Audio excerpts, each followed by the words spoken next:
रहा था, जो ऊर्जा, जो उत्साह, जो उमंग, जो खुशी और जो तालियों की गड़गड़ाहट की आवाज वह मुझे बता रही थी और आश्वस्त कर रही थी कि आपने मंडी से कंगना जी को चुनाव जिताकर दिल्ली भेजने का मन बना लिया है, यह बात स्पष्ट दिखती है। मित्रों, यह चुनाव सिर्फ कंगना जी को सांसद बनाने का नहीं है। यह चुनाव सिर्फ मंडी लोकसभा जीतने का नहीं है। यह चुनाव नरेंद्र मोदी जी के नेतृत्व में विकसित भारत के संकल्प को पूरा करने का संकल्प है। इसको भी हमको ध्यान में रखना चाहिए। अभी मुझसे पूर्व वक्ताओं ने आपके सामने बहुत सी बातें रखी हैं। मैं सिर्फ दो बातों को पर जोर देना चाहता हूं। एक, कि 10 साल पहले भारत की राजनीति में उदासीनता थी।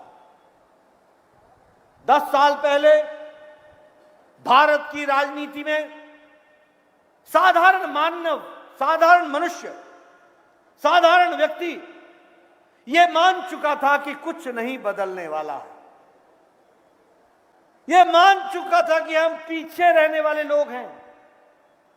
यह मान चुका था कि हमें पीछे ही रहना हमारी किस्मत में लिखा है, कुछ नहीं बदलेगा। यह साधारण मनुष्य की 10 साल पहले की राजनीतिक सोच हुआ करती थी। लेकिन 10 साल के अथक प्रयास के बाद, मोदी जी की कड़ी मेहनत के कारण, उनकी दूरदृष्टि के कारण, उनके देश के प्रति समर्पण के कारण, उनके नेतृत्व क्षमता के कारण आज साधारण मनुष्य ये बोलने लगा है कि भारत विकसित भारत के संकल्प को पूरा करके रहेगा। इस संकल्प के साथ चल पड़ा।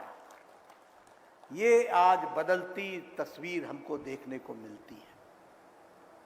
दूसरी, हमें देखने को मिलता है कि कांग्रेस के जमाने में फूट डालो, राज करो, धर्म के नाम पर राजनीति करो, जाति के नाम पर राजनीति करो, इलाके के नाम पर राजनीति करो, पहाड़ और मैदान के फर्क को करके राजनीति करो, जाति को जाति से लड़ाई करके राजनीति करो, और वोट बैंक की राजनीति तुष्टीकरण करो। तुष्टीकरण, वोट बैंक की राजनीति करो, धर्म को धर्म से लड़ाओ, जाति को जाति से लड़ाओ। और अब तो सैम पित्रोदा ने तो भारत देश के लोगों को चमड़ी के आधार पर भी विभाजित करने की योजना बना ली।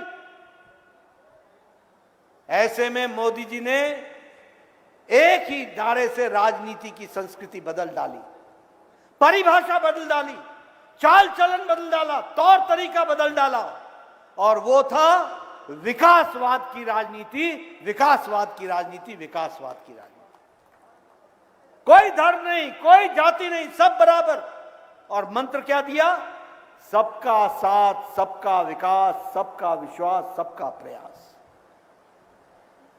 आज मुझे खुशी है, यहां चर्चा हो रही थी, आज बदलता भारत अर्थव्यवस्था में 5वें नंबर से 3रे नंबर की ओर बढ़ रहा है, ब्रिटेन को पिछाड़ चुका है।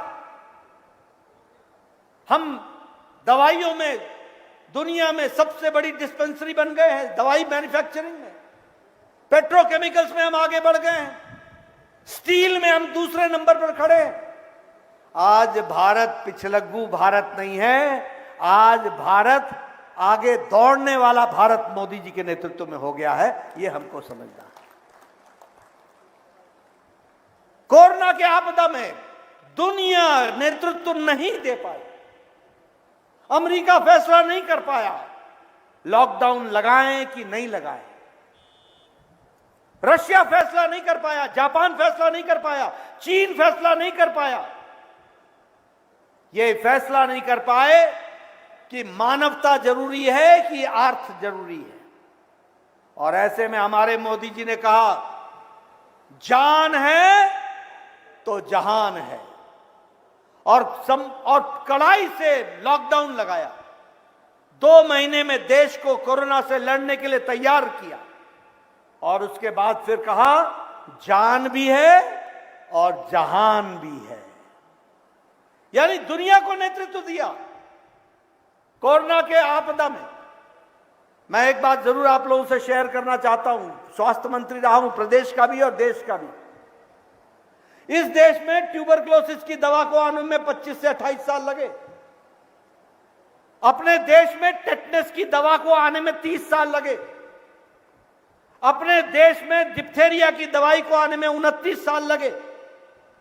अपने देश में जापानी बुखार जापानीज इंसेफ्लाइटिस की दवा को आने में 100 साल लगे। 100 साल। 1906 में आ गई थी दवाई, 2006 में भारत में आई, लेकिन पहला कोरोना का केस 2020 की जनवरी 27 को आया। मोदी जी ने 20 अप्रैल को टास्क फोर्स बैठाया और 9 महीने के अंदर एक नहीं 2 वैक्सीन बना करके भारत को कोरोना से बचाने का काम किया। तो आदरणीय प्रधानमंत्री जी ने किया। 220 crore dose double dose, 220 crore dose double dose. 48 देशों को हम लोगों ने वैक्सीन मैत्री में मुफ्त दवाई दी। हमने अपनी वैक्सीन 100 देशों तक पहुंचाई। आज भारत मोदी जी के नेतृत्व में मांगने वाला भारत नहीं है, अब देने वाला भारत बन गया।